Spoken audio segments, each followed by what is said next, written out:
wabarakatuh. Perkenalkan, nama saya Nurlailatus Solikah dari kelas PKI 5B.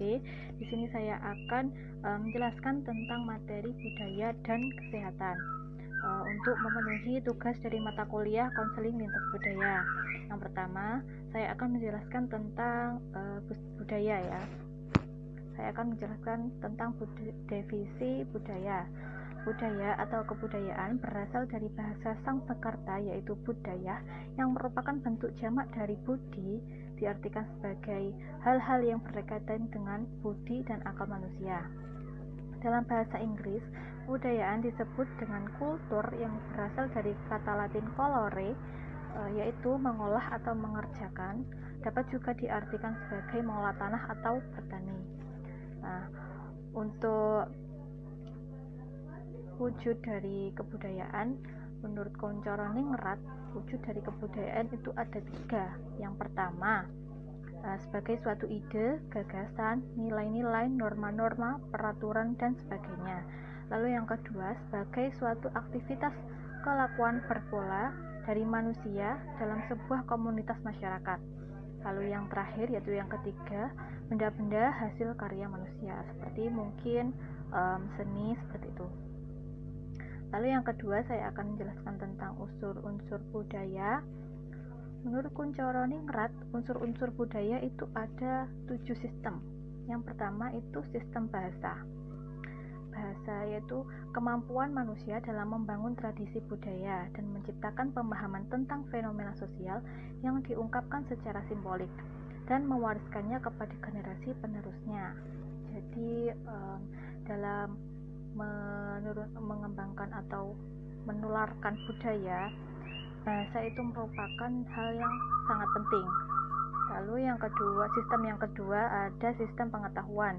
Sistem pengetahuan dalam kultural universal berkaitan dengan sistem peralatan hidup dan teknologi, karena sistem pengetahuan bersifat abstrak dan berwujud di dalam ide manusia.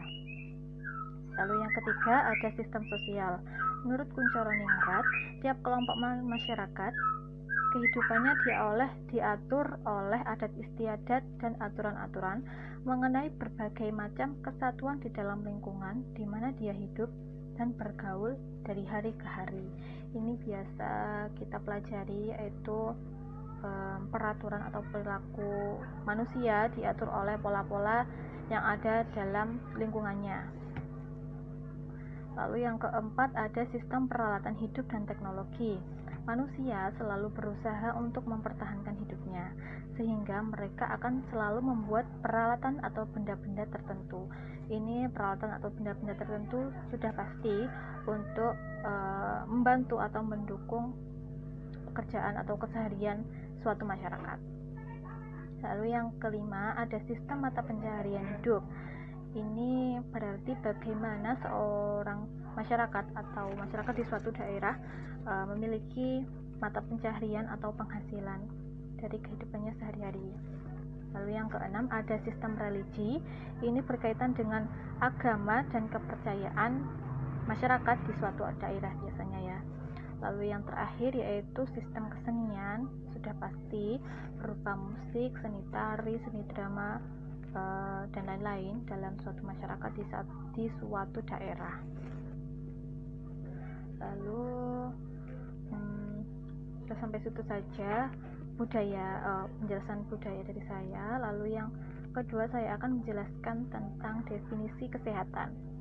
Kesehatan menurut WHO adalah suatu keadaan yang sempurna baik fisik, mental, dan sosial, serta tidak hanya bebas dari penyakit atau kelemahan. Lalu menurut UU 23 tahun 1992 tentang kesehatan menyatakan bahwa kesehatan adalah keadaan sejahtera dari badan, jiwa, dan sosial yang mungkin hidup produktif secara sosial dan ekonomis. Secara umum, pelayanan kesehatan itu dibedakan menjadi 2. Yang pertama, yaitu pelayanan kesehatan personal atau sering disebut sebagai pelayanan kedokteran, dan lalu yang kedua ada pelayanan kesehatan lingkungan atau sering disebut sebagai pelayanan kesehatan masyarakat. Sasarannya untuk sasaran pelayanan kesehatan personal, sasaran utamanya adalah perseorangan atau individu dan keluarga. Lalu untuk sedangkan sasaran utama dari pelayanan kesehatan masyarakat yaitu suatu kelompok masyarakat. Itu. Lalu yang terakhir ialah hubungan budaya dengan kesehatan. Nah, judulnya kan budaya dan kesehatan, sudah pasti ada hubungannya. Nah, hubungannya ini sangat erat. Salah satu contohnya yaitu suatu masyarakat di desa yang sederhana dapat bertahan dengan cara pengobatan tertentu sesuai dengan tradisi mereka.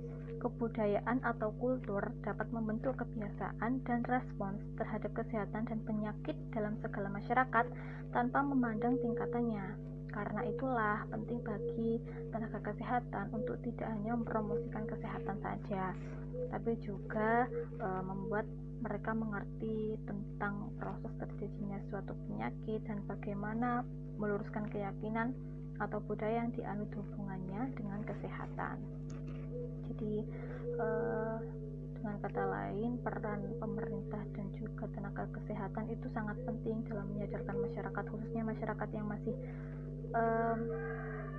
tinggal di pedalaman yang susah untuk diyakinkan itu ya. Biasanya kan kalau mereka sakit masih memegang kepercayaan mungkin ada gangguan dari makhluk halus atau yang lain-lain, padahal kan tidak. Dari sisi medis pasti ada penyebabnya itu kan. Lalu pengetahuan mengenai kesehatan, penyebab kesehatan macam-macam dan cara menyembuhkan itu kan sangat penting. Itu karena masalah kesehatan itu kan merupakan masalah yang selalu berhadapan dalam kehidupan masyarakat. Setiap saat manusia selalu bertemu dengan masalah kesehatan, baik ringan maupun berat. Nah, pengalaman masalah kesehatan yang ditemui oleh masyarakat sangat mempengaruhi cara pandang masyarakat terhadap masalah tersebut. Jadi ketika masyarakat yang susah untuk menerima masukan atau kemajuan pengetahuan, itu pasti juga akan berdampak buruk bagi diri mereka sendiri. Tapi jika mereka sudah percaya dengan teknologi pengetahuan kesehatan yang sekarang ini, pasti nanti mereka akan memiliki cara pandang yang berbeda. Tuh. Lalu untuk contoh masyarakat yang masih sangat sulit menerima itu ya, seseorang yang menderita suatu penyakit di suatu daerah terpencil, biasanya ketika dia menderita sakit kepala, dia akan menemui tetua di daerah tersebut atau dukun untuk disembuhkan. Sebenarnya itu kan mungkin sembuhnya karena sugesti dia ya, sugesti karena dia percaya tradisinya selalu seperti itu, lalu dia pergi ke sana, setelah itu dia pulang dan dia beberapa hari dia sehat. Sebenarnya kan sudah masih sugesti, padahal penyebab dari penyakit itu kan ada. Penyebab dari sakit kepala mungkin dia terlalu capek atau terlalu banyak beraktivitas, itu pasti ada penyebabnya di sisi medis dan ada cara untuk menyembuhkannya. Seperti itu. Mungkin hanya itu yang bisa saya sampaikan, ada kurang lebihnya mohon maaf. Terima kasih atas perhatiannya. Saya akhiri. Assalamualaikum warahmatullahi wabarakatuh.